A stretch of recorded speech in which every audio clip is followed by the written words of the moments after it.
भगत सिंह, सुखदेव, राजगुरु जी तीनों को आज ही के दिन फांसी पे लटकाया गया था। उन लोगों ने देश को आज़ाद कराने के लिए अपनी जान कुर्बान कर दी।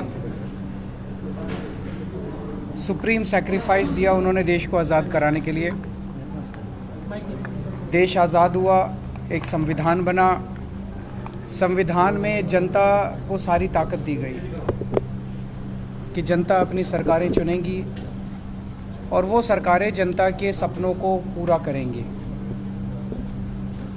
अभी पिछले कुछ दिनों से जो देखने को मिल रहा है वो एक तरह से शहीदों के बलिदान का अपमान है कि केंद्र की भारतीय जनता पार्टी सरकार दिल्ली में नगर निगम के जो चुनाव होने थे उसमें सब लोग जानते हैं कि इस बार उनका भारतीय जनता पार्टी का पूरी तरह से सफाया होने वाला था। अपनी हार से बचने के लिए उन लोगों ने पहले तो स्टेट इलेक्शन कमीशन पे दबाव डाल के चुनाव को टलवा दिया और अब एक अमेंडमेंट ला रहे हैं जिसके ज़रिए वो चुनाव को कई महीनों के लिए टालने जा रहे हैं। ये बेहद दुखदाई है। अगर इस देश के अंदर चुनाव ही टल गए तो फिर जनतंत्र क्या बचेगा, फिर जनता की आवाज़ क्या बचेगी। फिर तो सबसे ज़्यादा दुख आज के दिन भगत सिंह की आत्मा को होगा जिन्होंने अपनी फांसी पे चढ़ के उन्होंने इस देश को आज़ाद कराया था। इस दिन के लिए थोड़ी कराया था कि एक सरकार आएगी और चुनाव ही ख़त्म कर देगी इस देश के अंदर से। जनता को बेसिक अधिकार है चुनने का, अपनी सरकारों को चुनने का। तो मेरा केंद्र सरकार से ही अपील है, हार जीत तो लगी रहती है। आप आज जीत रहे हो, इस राज्य में आप जीतते हो, उस राज्य में दूसरे जीतते हैं, इधर कोई जीतता है, उधर कोई जीतता है। हार जीत लगी रहती है। एक छोटे से एमसीडी के चुनाव में अपनी हार से बचने के लिए इस देश के साथ खिलवाड़ मत करिए। इस देश के जो शहीद हुए उनकी शहादत के साथ खिलवाड़ मत करिए। देश के संविधान के साथ खिलवाड़ मत करिए।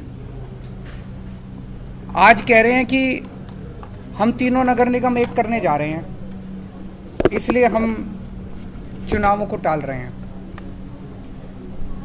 क्या इस बेसिस पे चुनाव टाले जा सकते हैं?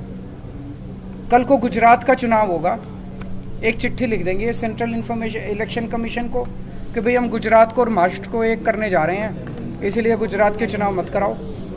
अगली बार लोकसभा का चुनाव होगा, लोकसभा के चुनाव में भारतीय जनता पार्टी हार रही होगी तो एक चिट्ठी लिख देगी सेंट्रल इलेक्शन कमीशन को कि हम तो पार्लियामेंट्री सिस्टम ख़त्म करके प्रेसिडेंशियल सिस्टम लाने जा रहे हैं, इसलिए चुनाव मत कराओ।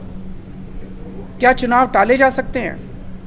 तो अपनी हार के डर से जो ये लोग चुनाव टाल रहे हैं, ये सीधे सीधे इस देश के साथ खिलवाड़ है। मेरी प्रधानमंत्री जी से हाथ जोड़ के अपील है, कल बीजेपी रहेगी नहीं रहेगी, आम आदमी पार्टी रहेगी नहीं रहेंगे, मोदी जी रहेंगे नहीं रहेंगे, केजरीवाल रहेगा नहीं रहेगा, ये जरूरी नहीं है।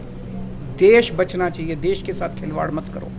एक छोटे से चुनाव को जीतने के लिए आप इस देश की व्यवस्था के साथ खिलवाड़ कर रहे हैं, देश के साथ खिलवाड़ कर रहे हैं। ये क्या है? ये बिल्कुल मंजूर नहीं है। भारतीय जनता पार्टी कहती है हम दुनिया की सबसे बड़ी पार्टी हैं। अरे सबसे बड़ी पार्टी और दिल्ली की एक छोटी सी पार्टी से घबरा गए तुम?